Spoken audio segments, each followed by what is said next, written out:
Hello everyone, hope you're having a good day. My name is Omar Kurdi. I'm from the Muslim Student Association, and on behalf of the Muslim Student Association, I'd like to welcome you all to Cleveland State University. This has been a very interesting topic around the world. People are talking about 194, yes or no, that's the question everyone's asking. I myself don't know the answer for that. So hopefully after today's event, you can make up your mind, see the arguments from both sides, and make your own decision. Today we're going to have Professor John B. Quiqley, Professor of International Law speaking from Ohio State University. We have Jeff Kassouf, the chairman of the Greater Cleveland Arab American Association. We have Abbas Hamideh is right here. He's the president of Al-Awda Cleveland. And Amal Wahdan, she's the editor of the Arab Gazette. So thank you for coming. And I'd like to acknowledge and thank all the students who are here from CSU, John Carroll University, Case Western University, and University of Akron. So thank you all for being here, and have a good event. Next up, let's turn this off. We will have, we're going to get Amal. We're going to call Amal on Skype. That's right. What am I doing? Amal is next. Amal Wahdan calling in from Ramallah. Let's call her. Amal Wahdan travels between Cleveland, Ohio, and Ramallah every year, and she's a co-founder of the Sheikh Hassan Foundation for Science and Culture, as well as myself. Good job, Hassan got it all together here. And she's going to speak on this issue of the UN bid by the Palestinian Liberation Organization. Go ahead, Mom. Okay, maybe the main issue here with this P.L.O bid to the UN is it brings lots of issues for Palestinians, especially the refugees, Palestinians who are living in refugee camps in Lebanon, Syria, Jordan, here in the West Bank and in Gaza, and also for Palestinians in the diaspora, because it's mainly asking for a state based on the borders of 1967, which means there is no way for refugees to return to their homes within the 1948 historic Palestine. And this is a great issue for these people. So it's not only the technicalities and the procedures that's going on with the UN nowadays, it's also the P.L.O and the P.A attitudes towards the Palestinians. There's the Palestinians think that this leadership is hijacking the Palestinian cause and taking it away from the people, from the real people. The representation here, the representation of the P.L.O and the P.A is under a big question mark. There are people, a majority of the people actually, in 1948, within the 1967, and in the refugee camps, who do not have a trust in the P.L.O and the P.A.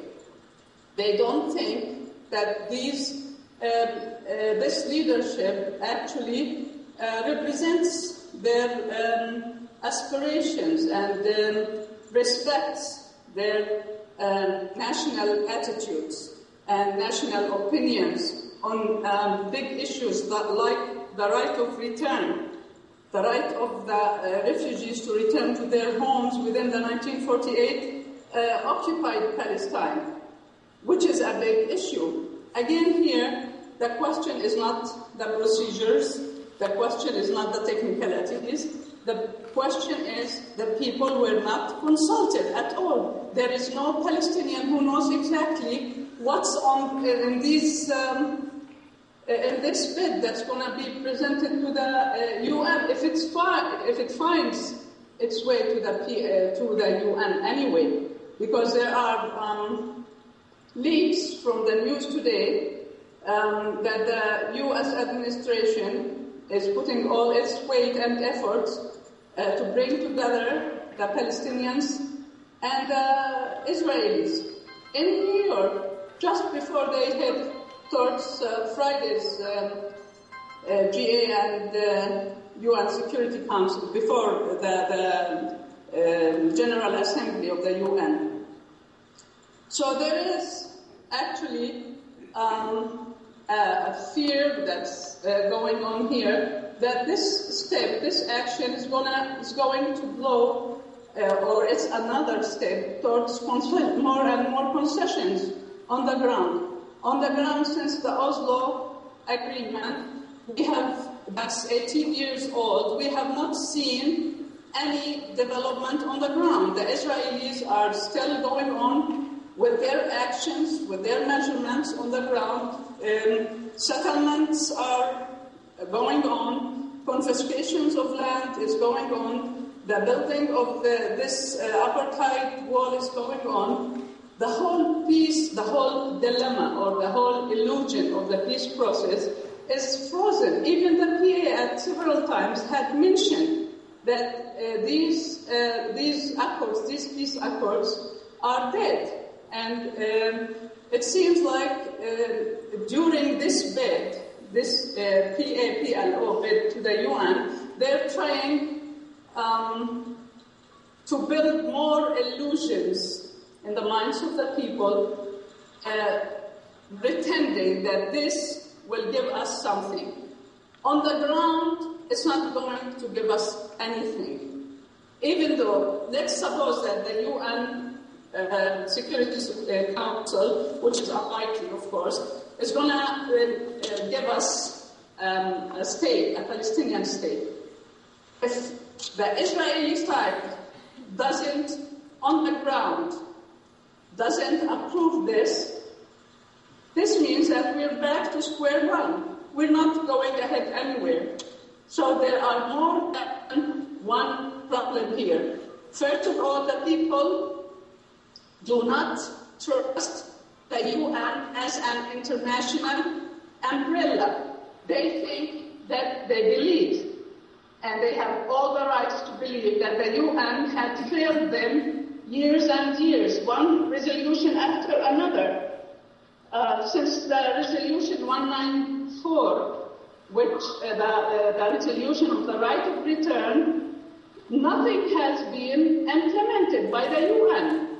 The Palestinians haven't seen anything coming from this international organization. On the contrary, we see that this international organization is being hijacked by the US and the Western power.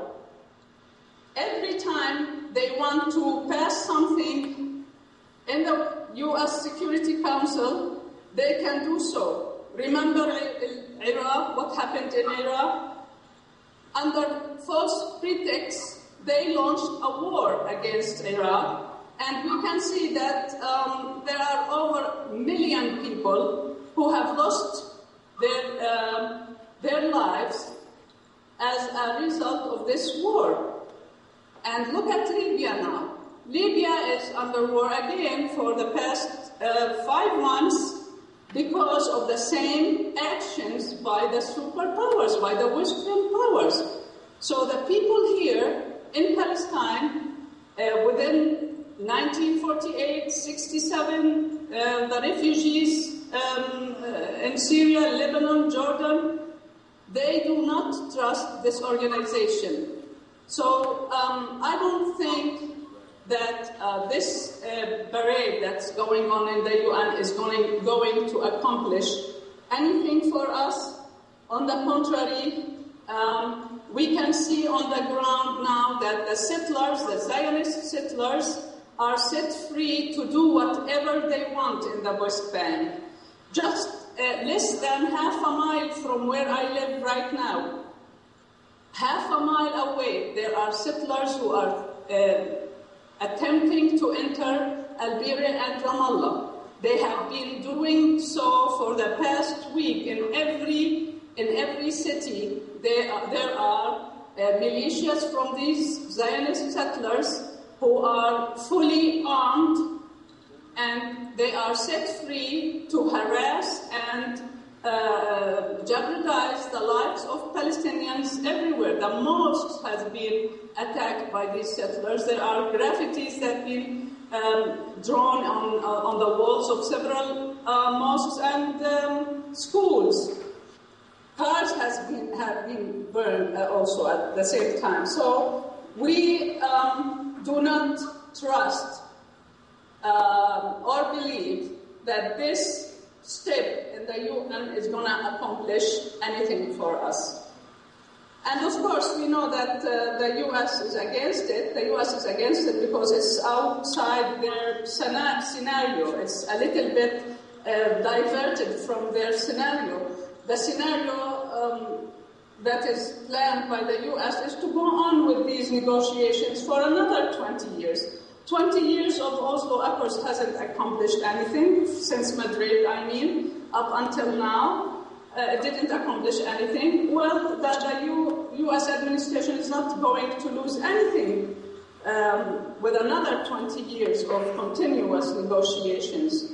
So they are managing the crisis. They don't want to solve the crisis. If they want to solve the crisis, they could do something like that. And it could have been done since 1947, 1948, when there was a partition plan and a state for the Palestinians was actually approved by the UN.